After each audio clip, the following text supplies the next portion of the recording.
Red alert പ്രഖ്യാപിച്ച വടക്കൻ കേരളത്തിലെ 5 ജില്ലകളിൽ ശക്തമായ മഴ തുടരുകയാണ്. മലയോര മേഖലകളിൽ ഇടവിട്ട് തീവ്രമായ മഴ പെയ്യുന്നു. ഉരുൾപൊട്ടലുണ്ടായ കോഴിക്കോട് വിലങ്ങാട് 9 കുടുംബങ്ങളെ മാറ്റിപ്പാർപ്പിച്ചു.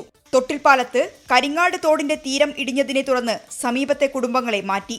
കണ്ണൂർ പഴശ്ശി ഡാമിന്റെ 8 ഷട്ടറുകൾ 1 മീറ്റർ വരെ തുറന്നു. ചെറുപുഴയിൽ തെങ്ങ് വീണ് വീട് തകർന്നു.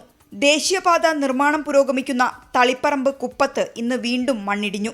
തളിപ്പറമ്പിൽ ശക്തമായ കാറ്റിൽ തളിപ്പറമ്പ് സഹകരണ ആശുപത്രി വളപ്പിൽ നിർത്തിയിട്ട വാഹനങ്ങൾക്കുമേൽ മരം വീണു.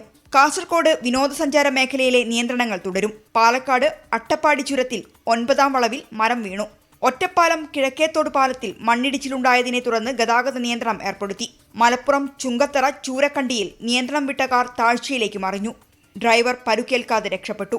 നിലമ്പൂർ മേഖലയിൽ വാഴകൃഷി നശിച്ചു. ചാലിയാറിൽ ജലനിരപ്പ് ഉയരുന്നു. പൊന്നാനിയിൽ കടലാക്രമണം രൂക്ഷമാണ്. നാടുകാണി വഴിയുള്ള യാത്ര ഒഴിവാക്കണമെന്നാണ് നിർദ്ദേശം. പലയിടത്തും മരം വീണ് വീടുകൾക്ക് കേടുപാടുണ്ടായി. 24 കോഴിക്കോട്.